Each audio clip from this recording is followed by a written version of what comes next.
어린 동생은 왕위에서 쫓겨나 죽임을 당했습니다. 남편과 동생을 잃고 홀로 남겨졌습니다. 그녀는 왕실의 공주였지만 아무것도 지킬 수 없었습니다. 남편도 동생도 모두 떠나보냈습니다. 홀로 남겨진 그녀는 평생을 눈물로 살았습니다. 조선 왕실이 감추고 싶었던 한 여인의 슬픈 이야기입니다. 단종의 누나 경혜공주의 비극을 지금 시작합니다. 오늘 이야기 시작하기 전에 구독과 좋아요 부탁드립니다. 여러분과 함께 그녀의 삶 속으로 들어가 보겠습니다. 세종 19년 서기 1437년 봄날의 일이었습니다. 경복궁 동궁 처소에서 한 아이가 태어났습니다. 세자빈 권씨가 낳은 첫째 딸 경혜였습니다. 세자 이향은 첫 아이를 품에 안고 기뻐했습니다. 이 아이가 우리 집안의 첫 보배로구나. 궁궐안은 축복과 기쁨으로 가득했습니다. 세종대왕은 손녀의 탄생을 무척 반가워했습니다. 공주는 할아버지와 아버지의 사랑을 받으며 자랐습니다. 총명하고 단정한 아이였다고 전해집니다. 그 무렵 조선은 가장 찬란한 시대를 맞이하고 있었습니다. 세종대왕의 치세 아래 문화와 과학이 꽃피었습니다. 훈민정음이 창제되고 농사기술이 발전했습니다. 백성들은 풍요로운 삶을 누릴 수 있었습니다. 경혜공주는 이러한 평화 속에서 어린 시절을 보냈습니다. 3살 무렵 그녀에게 소중한 동생이 생겼습니다. 세자빈 권씨가 아들을 낳았으니 바로 홍이었습니다. 훗날 단종으로 즉위하게 될 어린 왕자였습니다. 경혜공주는 동생을 무척이나 사랑했습니다. 홍이야, 누나가 내 손을 잡아줄게. 남매는 궁궐 정원을 함께 거닐며 자랐습니다. 봄에는 꽃구경을, 가을에는 낙엽을 밟으며 놀았습니다. 경혜공주는 동생에게 글을 가르쳐주기도 했습니다. 두 남매의 웃음소리가 동궁에 가득했습니다. 허나 이 행복은 오래 지속되지 못했습니다. 경혜공주가 5살이 되던 세종 23년이었습니다. 어머니 권씨 현덕왕후는 단종을 낳고 하루 만에 산후병으로 세상을 떠났습니다. 당시 나이 24살이었습니다. 동궁 처소에는 통곡 소리가 끊이지 않았습니다. 경혜공주와 3살 홍이는 어머니를 잃었습니다. 어마마마, 어마마마.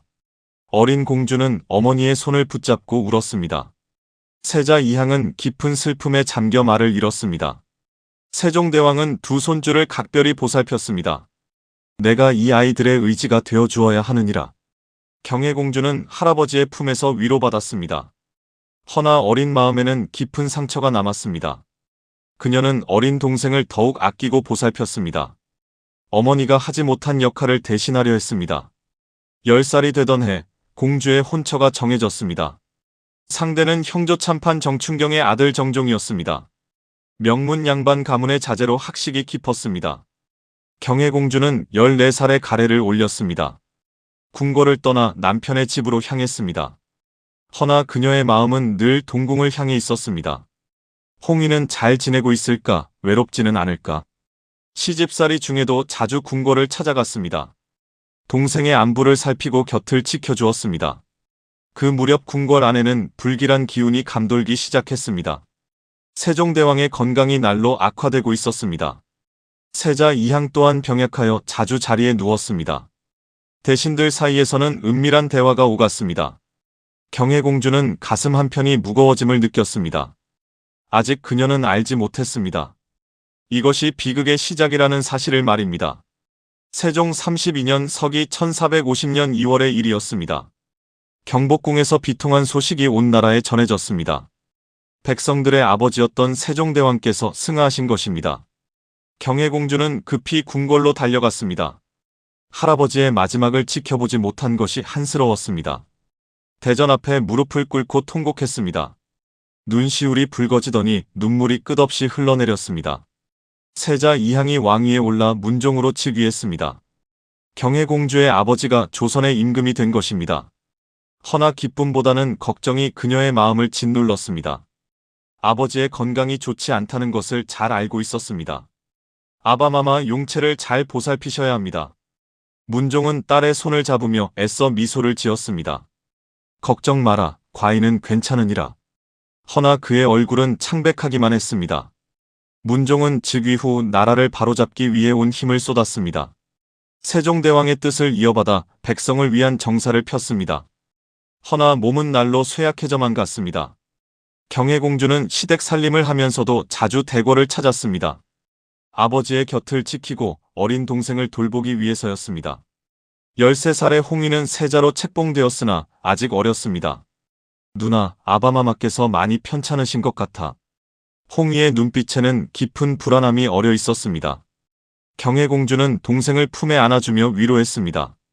걱정 마라, 아바마마께서는 곧 쾌차하실 거야. 허나 그녀 자신도 마음속으로는 두려움을 느끼고 있었습니다.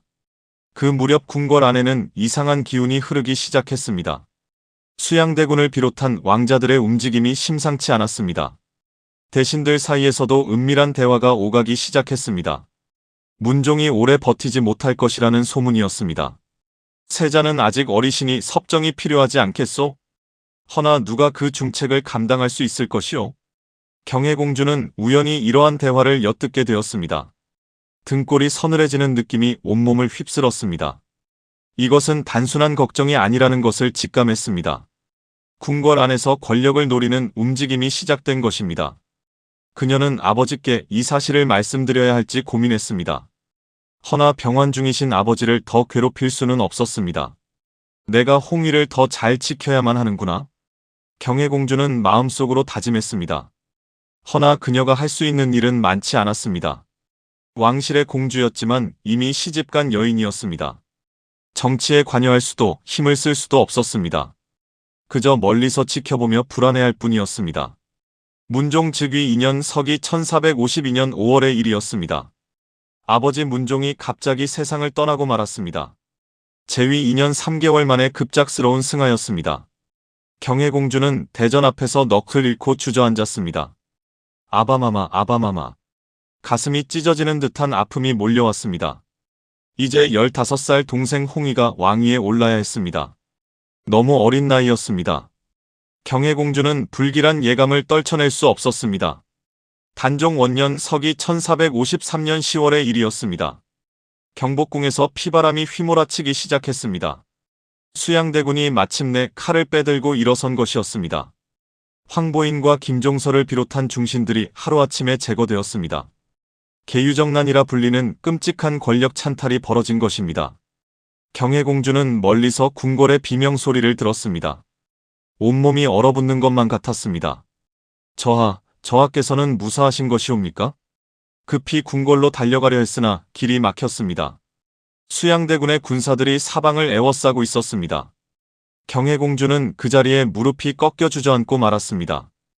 홍위, 내 어린 동생 홍위. 눈물이 멈추지 않고 볼을 타고 흘러내렸습니다. 그 무렵 경혜공주의 시댁에서는 급박한 논의가 벌어지고 있었습니다. 경혜공주의 남편 정종은 수양대군의 찬탈에 끝까지 저항했습니다. 나는 전하를 배신할 수 없소. 남편 정종은 유배형을 선고받았고 경혜공주는 공주의 신분을 내던지고 남편의 유배기를 따라 나섰습니다. 어찌 저하를 외면하시려 합니까? 공주마마, 이는 가문의 생존이 걸린 문제이옵니다. 공주는 가시밭길 같은 유배지에서 남편의 곁을 지켰습니다. 그것이 남매의 정을 끊어내려던 숙부 세조에 대한 그녀만의 저항이었습니다. 저하는 제 친동생이옵니다. 제 피부치옵니다.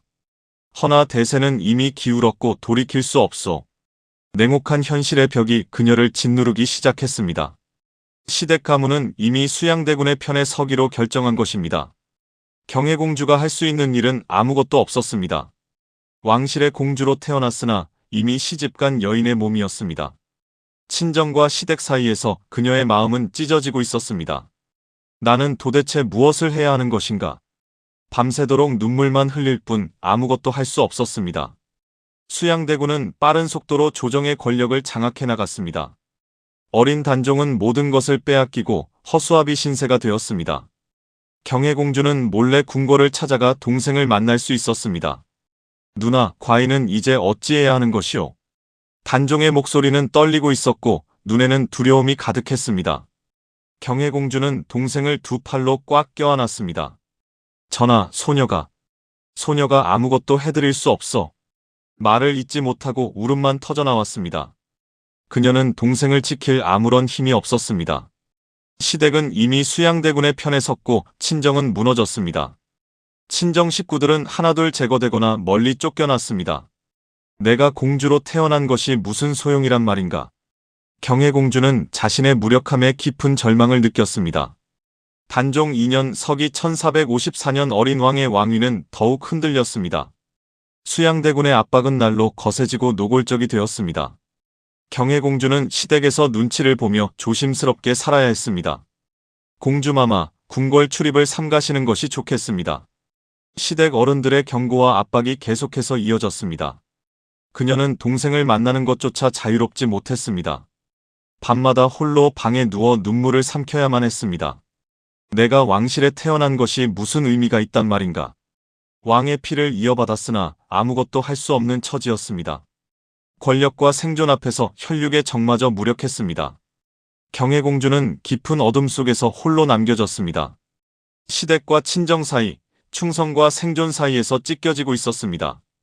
그녀가 할 수 있는 것은 오직 간절한 기도뿐이었습니다. 부디 홍희가 무사하기를 제발 부디. 허나 그 기도마저 이루어지지 않을 것임을 이미 알고 있었습니다. 단종 3년 서기 1455년 윤유월의 일이었습니다. 수양대군이 마침내 왕위를 빼앗아 세조로 즉위했습니다. 17살의 단종은 상황으로 강등되어 창덕궁으로 쫓겨났습니다. 경혜공주는 그 소식을 듣고 그 자리에 주저앉았습니다. 이럴 수가. 어찌 이럴 수가 있단 말인가. 가슴이 무너져 내리는 것만 같았습니다. 동생은 더 이상 왕이 아니었고 그저 상황일 뿐이었습니다. 경혜공주는 창덕궁으로 달려가 동생을 만났습니다. 아니. 상감마마. 무엇이라 불러야 할지조차 알 수 없었습니다. 단종은 텅 빈 눈으로 누나를 바라보았습니다. 누나, 과인은? 아니, 나는 이제 아무것도 아니오. 그의 목소리는 힘없이 떨리고 있었습니다. 경혜공주는 동생을 껴안고 함께 울었습니다. 허나 더 큰 비극은 그 뒤에 기다리고 있었습니다. 세조 3년 서기 1457년 6월의 일이었습니다. 성산문과 박팽년 등이 단종 복위를 꾀하다 발각되었습니다. 사육신 사건이 터진 것입니다. 세조는 분노하며 관련자들을 모조리 처형했습니다. 단종은 영모에 연루되었다는 죄목으로 강원도 영월로 유배되었습니다. 경혜공주는 동생을 보내는 날 궁궐 밖에 나가 있었습니다. 멀리서 수레에 실려가는 동생의 뒷모습을 바라보았습니다. 홍희야, 홍희야. 목이 메어 소리조차 제대로 나오지 않았습니다. 그해 10월 세조는 마침내 냉혹한 명을 내렸습니다. 영월에 유배된 단종은 끝내 목숨을 잃고 말았습니다. 경혜공주는 그 소식을 듣고 정신을 잃고 쓰러졌습니다. 깨어난 후에는 며칠을 아무것도 먹지 못했습니다. 내가 지키지 못했구나. 내가 홍희를 지키지 못했구나. 밤낮으로 이 말만 되뇌었습니다. 시댁에서는 경혜공주를 냉대하기 시작했습니다. 역적의 누이라는 낙인이 찍힌 것입니다. 공주마마, 집안을 위해 조용히 지내주시옵소서. 더 이상 누구도 그녀를 왕실의 공주로 대하지 않았습니다.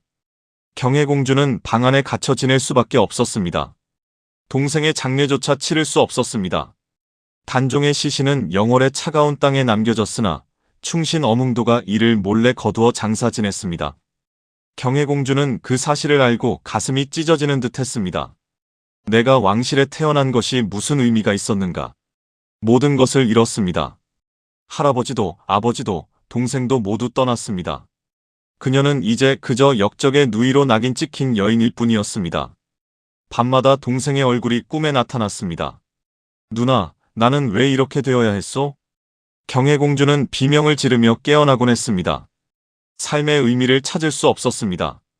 죽음만이 이 고통에서 벗어나는 길처럼 느껴졌습니다. 허나 그녀에게는 아직 남은 것이 하나 있었습니다. 아들이었습니다.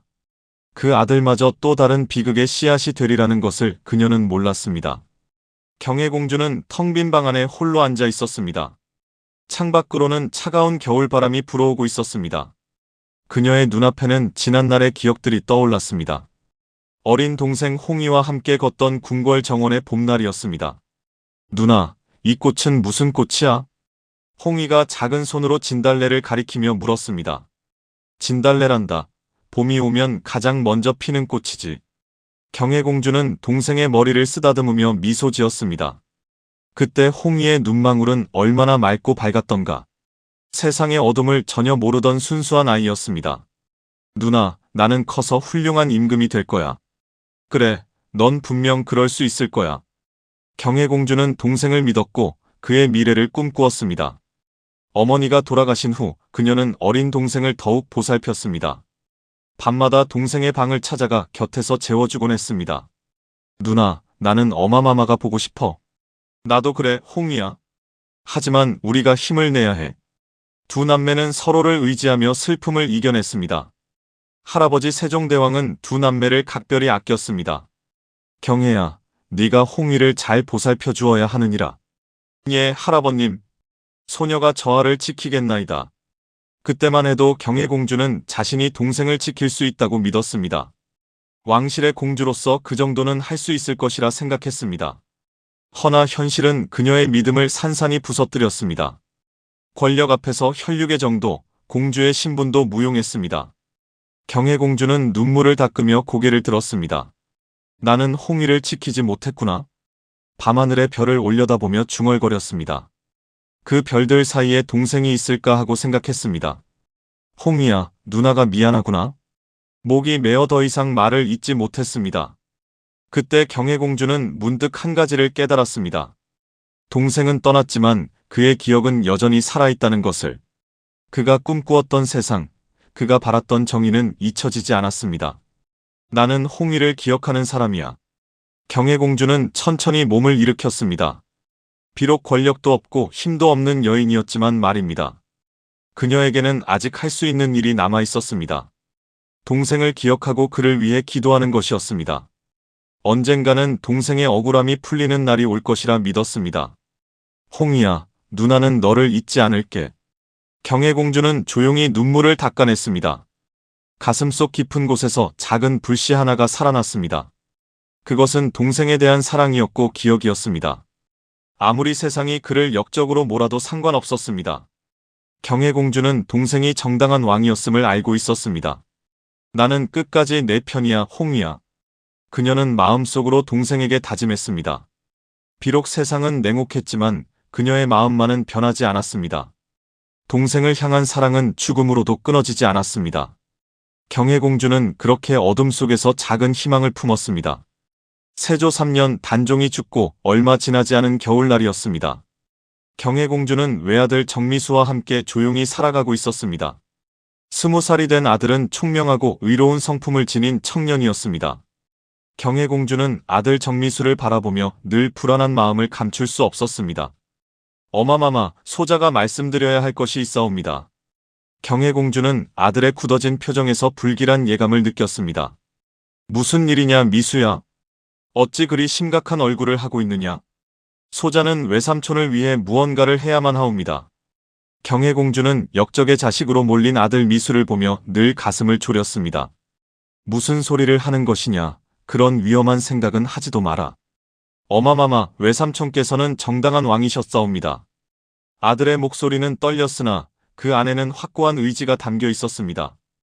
경혜공주는 황급히 아들의 손을 붙잡으며 간절히 애원했습니다. 너만은 살아야 한다. 죽은 내 아버지와 외삼촌을 생각해서라도. 허나 아들의 눈빛은 이미 돌이킬 수 없을 만큼 단호했습니다. 어마마마, 소자는 외삼촌의 조카가 아니옵니까? 바로 그렇기 때문에 더욱더 위험한 일이 아니겠느냐. 경혜공주는 떨리는 손으로 아들의 손을 더욱 세게 잡았습니다. 네가 죽으면 나는 도대체 어찌 살아간단 말이냐? 허나 정미수는 천천히 고개를 가로저으며 대답했습니다. 어마마마, 소자는 옳은 일을 해야만 하옵니다. 그 말을 듣는 순간 경혜공주는 모든 것을 깨달아 버렸습니다. 정미수는 세조의 각별한 보살핌 속에서 궁궐에서 자라나게 되었습니다. 미수야, 네가 도대체 무슨 일을 저지른 것이냐? 소자는 뜻을 같이 하는 이들과 함께 이를 도모하고 있사옵니다. 경혜공주의 눈앞이 캄캄해지고 다리에 힘이 풀렸습니다. 단종이 세상을 떠난 지 얼마 되지 않아 또다시 역모가 일어나고 있었습니다. 너는 어찌하여 나에게 이 고통을 또다시 안겨주려 하느냐? 어마마마, 소자가 불효를 저지르는 것을 잘 알고 있나이다. 정미수는 눈물을 흘리며 떨리는 목소리로 말을 이어갔습니다. 허나 외삼촌의 억울한 죽음을 그대로 두고 볼 수가 없사옵니다. 경혜공주는 아들을 두 팔로 꽉 껴안으며 소리 없이 울었습니다. 내가 홍위를 지켜주지 못했거늘 너마저 잃을 수는 없구나. 어마마마, 부디 소자의 뜻을 헤아려 주시옵소서. 아들의 목소리는 더 이상 흔들리지 않고 굳건하기만 했습니다. 그 순간 경혜공주는 비로소 아들의 진심을 이해하게 되었습니다. 아들은 외삼촌의 왕실피를 이어받은 정당한 왕족의 후손이었습니다. 정의와 충절을 위해서라면 기꺼이 목숨을 내놓을 수 있는 사람이었습니다. 네가 정말로 그리하겠다는 것이냐, 정말로. 예, 어마마마. 이미 돌이킬 수 없는 길에 들어섰사옵니다. 경혜공주는 천천히 고개를 들어 어두운 밤하늘을 올려다보았습니다. 어찌하여 이 끝없는 고통과 슬픔이 끝나지 않는 것인가? 동생을 잃었는데 이제는 외아들마저 잃게 되는 것인가? 나는 죽어도 너만은 살아남아야 한다고 그리 생각했는데. 경혜공주는 눈물을 주르륵 흘리며 떨리는 목소리로 말했습니다. 어마마마, 소자를 부디 용서하여 주시옵소서. 정미수는 어머니 앞에서 깊이 절을 올렸습니다. 그것은 살아생전 마지막으로 올리는 작별의 인사였습니다. 경혜공주는 아들의 뒷모습을 바라보며 모든 것을 알았습니다. 자신의 운명은 또다시 비극을 향해 달려가고 있었습니다. 홍이야, 내 조카도 결국 내 뒤를 따르려 하는구나. 그녀는 밤하늘의 별을 향해 조용히 중얼거렸습니다. 단종의 피를 이어받은 자들은 모두 정의와 충절을 선택했습니다. 허나 그 선택은 결국 죽음으로 이어질 수밖에 없는 운명이었습니다. 경혜공주는 아들을 살리기 위해 온갖 방법을 다 동원했습니다. 시댁 어른들에게 무릎을 꿇고 아들을 말려달라 애원했습니다. 부디 미수를 말려주시옵소서, 그 아이를 살려주시옵소서. 남편의 가문인 해주정씨 일가는 이미 풍비박산이 났고 공주는 노비의 신분으로 전락하는 수모를 겪으면서도 아들을 지켜냈습니다. 공주마마, 그것은 우리가 어찌할 수 있는 일이 아니옵니다. 경혜공주는 밤낮으로 아들을 설득하려 애썼습니다. 미수야, 네가 죽으면 나는 정말 살 수가 없단다. 어마마마, 소자는 이미 각오를 했사옵니다. 아들의 결심은 흔들리지 않았고 시간은 흘러만 갔습니다. 다행히도 그 일은 발각되기 전에 중단될 수 있었습니다. 동료들 중 한 명이 두려움에 떨다가 계획을 포기한 것입니다. 정미수는 가까스로 목숨을 건질 수 있었습니다. 경혜공주는 하늘에 감사하며 눈물을 흘렸습니다. 홍이야, 네가 조카를 살려준 것이구나. 허나 아들은 그 후로도 계속 위험한 생각을 품고 있었습니다. 경혜공주는 아들을 집안에 가두다시피 하며 지켰습니다. 네가 무사하기만 한다면 나는 그것으로 족하다. 세월은 그렇게 흘러가고 경혜공주는 나이 들어갔습니다. 동생 단종이 죽은 지 어언 20여 년이 흘렀습니다. 경혜공주는 여전히 동생을 그리워하며 살아가고 있었습니다. 세조 14년 서기 1468년 세조가 세상을 떠났습니다. 예종이 즉위했으나 재위 1년 만에 승하하고 성종이 왕위에 올랐습니다. 경혜공주는 조용히 세월의 흐름을 지켜보고만 있었습니다. 이제 와서 무엇을 바란단 말인가? 그녀는 더 이상 궁궐에 가지도 않았습니다. 왕실의 공주였으나 이미 세상과 단절된 여인이 되어 있었습니다.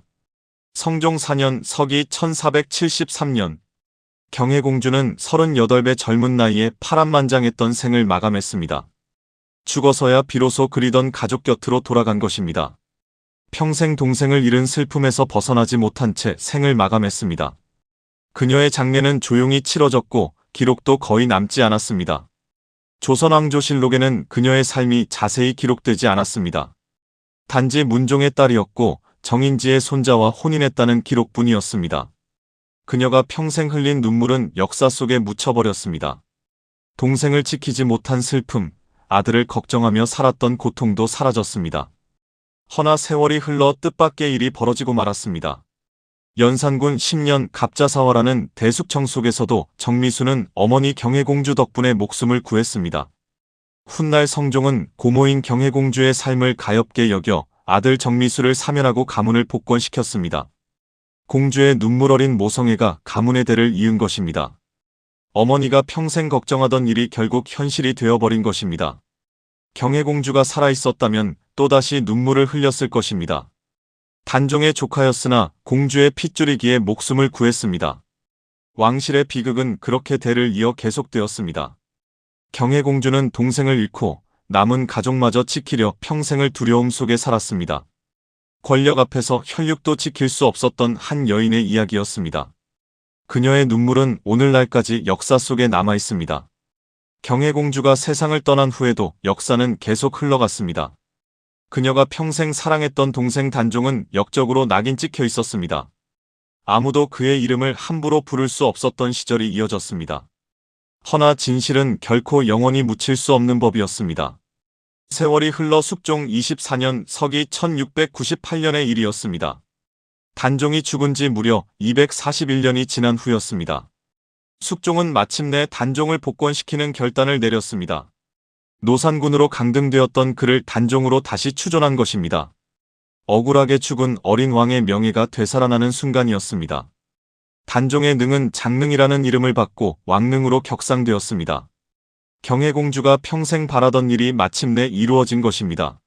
만약 그녀가 살아있었다면 얼마나 기뻐했을까요? 홍이야, 네가 마침내 왕으로 인정받았구나. 그녀는 분명 이렇게 말하며 눈물을 흘렸을 것입니다. 경혜공주는 역사의 기록 속에서 거의 잊혀진 인물이었습니다. 조선왕조실록에도 그녀에 대한 기록은 매우 적었습니다. 단지 문종의 딸로 태어나 정종과 혼인했다는 사실뿐이었습니다. 그녀가 평생 흘린 눈물과 겪은 고통은 기록되지 않았습니다. 허나 그녀의 삶은 조선 역사의 비극을 고스란히 보여줍니다. 권력 앞에서 무력했던 한 여인의 처절한 사랑 이야기였습니다. 그녀는 왕실의 공주로 태어났으나 아무것도 지킬 수 없었습니다. 사랑하는 동생이 왕위에서 쫓겨나는 것을 막지 못했습니다. 어린 동생이 비극적인 죽음을 맞이하는 것을 지켜볼 수밖에 없었습니다. 외아들은 가문을 잇기 위해 거친 세파를 견디며 살아남아야 했습니다. 경혜공주의 삶은 조선시대 여성의 한계를 적나라하게 보여줍니다. 아무리 왕실의 피를 이어받았어도 여성이라는 이유로 무력했습니다. 정치적 결정에 참여할 수도, 가족을 지킬 힘도 없었습니다. 그저 멀리서 지켜보며 눈물 흘리는 것이 전부였습니다. 허나 그녀의 사랑만큼은 그 누구도 부정할 수 없었습니다. 끝까지 동생을 기억하고 그를 위해 기도했던 순수한 마음이었습니다. 권력과 명예보다 소중한 것이 혈육의 정임을 보여주었습니다. 오늘날 우리는 경혜공주의 삶에서 무엇을 배울 수 있을까요? 권력 앞에서도 지켜야 할 가치가 있다는 것을 알 수 있습니다. 가족을 사랑하는 마음은 어떤 시련 속에서도 변하지 않습니다. 비록 세상이 인정하지 않아도 진실은 언젠가 드러난다는 교훈입니다. 경혜공주는 평생을 슬픔 속에서 살았지만 결코 굴하지 않았습니다. 동생에 대한 사랑과 기억을 끝까지 지켜낸 강인한 여인이었습니다. 그녀의 눈물은 오늘날까지 우리에게 깊은 울림을 전해줍니다. 권력의 무상함과 인간의 존엄성에 대해 생각하게 만듭니다. 가족을 지키기 위해 애썼던 한 여인의 처절한 사랑 이야기입니다. 조선 왕실의 비극 속에서도 꺼지지 않았던 희망의 불씨였습니다. 경혜공주, 그녀는 역사 속에서 잊혀진 여인이었습니다. 허나 그녀의 삶은 오늘날 우리에게 여전히 의미를 전합니다. 진정한 사랑은 시간이 지나도 결코 사라지지 않는다는 것입니다. 이 이야기는 역사 기록과 전해지는 이야기를 바탕으로 재구성한 것입니다. 일부 내용은 극적 구성을 위해 각색되었음을 밝힙니다. 여기까지가 오늘의 이야기였습니다. 구독과 좋아요로 응원해주시면 더 좋은 이야기로 찾아뵙겠습니다. 감사합니다.